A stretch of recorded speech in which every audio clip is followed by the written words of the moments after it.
नमस्कार and welcome you to world affairs. मैं हूं प्रशांत धवन। नाउ इजराइल और हमास के बीच में जो वॉर चल रही है आज के समय, इसका रिसेंटली देखा गया कि एक इम्पैक्ट इंडिया पर भी हुआ। नाउ डायरेक्टली तो नहीं हुआ, मगर एक कार्गो शिप जिसे इंडिया में आना था ये हाईजैक कर ली गई है। यहाँ पर आप देख पाओगे इससे रिलेटेड बहुत आर्टिकल्स पब्लिश हुए हैं कि एक कार्गो शिप जिसे इंडिया आना था ये हाईजैक हो चुकी है हूती रिबल्स द्वारा। नाउ इन लोगों ने इनिशियली समझा था कि ये इजरायली शिप को हाईजैक कर रहे हैं, मगर बाद में इजराइल की डिफेंस फोर्सेस ने लिटरली ट्वीट करके इनको बताया कि जो शिप तुम हाईजैक करके बैठ गए हो ये हमारी नहीं है। आई मीन आप कह सकते हो एक टाइप का ब्लंडर ही है ये हूती रिबेल्स का, कि लिटरली इजरायली डिफेंस फोर्सेस को इसके बारे में ट्वीट करनी पड़ी। क्योंकि इनिशियली ना मीडिया में ये रिपोर्ट आ रही थी कि इजराइल की शिप पकड़ ली गई।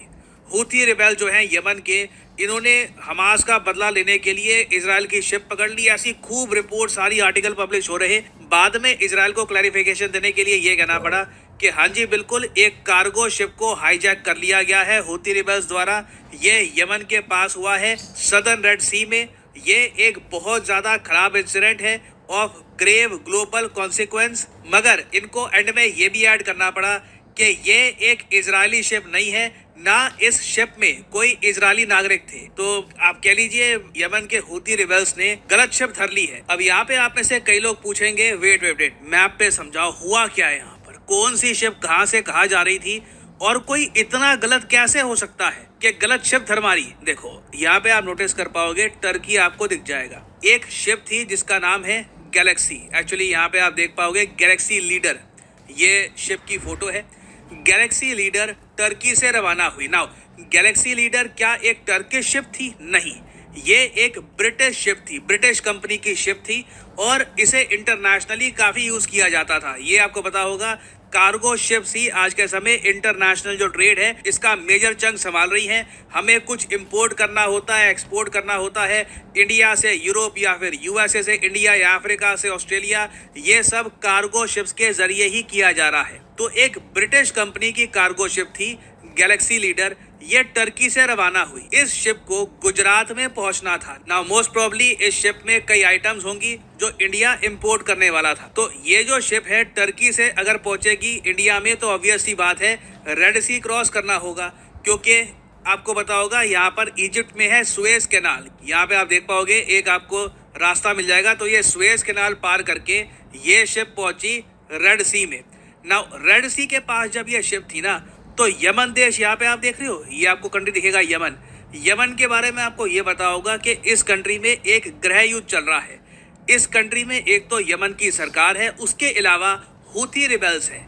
हूती रिबेल्स चाहते हैं कि जिस तरीके से तालिबान ने अफगानिस्तान पे कंप्लीट टेक ओवर कर लिया है, ये भी पूरे यमन को कब्जा ले, यमन की सिटिंग गवर्नमेंट हटा दे। और हूती रिबेल्स देखिए बहुत ज्यादा प्रो हमास है, हमास को सपोर्ट करते हैं, ईरान को सपोर्ट करते हैं। यूएसए कहता है कि हूती रिबेल्स को खड़ा ही ईरान ने किया है। तो हुआ यहाँ पर क्या कि जैसे ही जो ये कार्गो शिप है गैलेक्सी लीडर, ये रेड सी को पार करने वाली थी, जो हूती रिबेल्स है यमन में, इन लोगों ने भेजा अपना हेलीकॉप्टर और इस शिप को हाईजैक कर लिया। नाउ ये मैं आपको बता दूं, इससे पहले भी हूती रिबेल्स कोशिश कर चुके हैं इजराइल को नुकसान पहुंचाने की। आपको याद होगा मैंने इस टॉपिक पर वीडियो भी अपलोड करी थी कि हूती रिबेल्स ने इजराइल की तरफ मिसाइल लॉन्च किए हैं।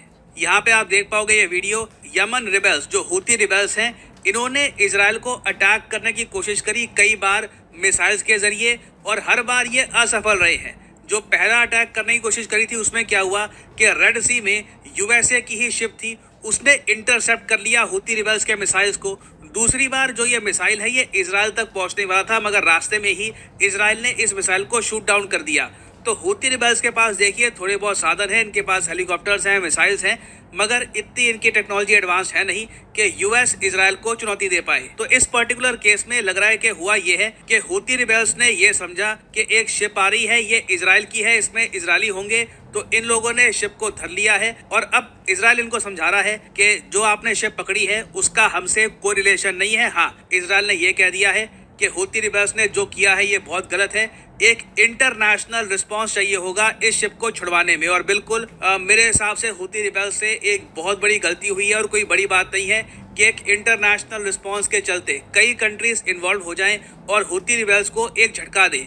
क्योंकि देखो अंत में ना शिपिंग लेन्स ओपन होनी चाहिए। इंडिया के इंटरेस्ट में क्या है, हमारे इंटरेस्ट में ये है कि कोई भी यहाँ पर शिप हाईजैक ना हो इंडियन ओशन में या फिर यूरोप में कहीं भी। हम फ्री ओपन ट्रेड चाहते हैं, क्योंकि जब देखो ट्रेडिंग रूट्स कोई आपके ब्लॉक करता है या फिर कोई खतरा क्रिएट कर देता है, अभी जैसे फॉर एग्जांपल ये यमन के हुती रिबल्स ने कार्गो शिप ये धर ली, ऑब्वियसली कल को कोई और कार्गो शिप होगी जिसे यूरोप से पहुंचना होगा इंडिया या फिर ऑस्ट्रेलिया, वो कार्गो शिप डरेगी कि क्या रेड सी से होते हुए गल्फ ऑफ एडन पार करके हम ये रास्ता तय करें, क्या ये जर्नी करें। अगर हमको भी हुती रिबल्स ने धर लिया तो हम क्या करेंगे। तो इसलिए देखिए ये एक बहुत ही बड़ी गलती हुई है हुती रिबल्स से।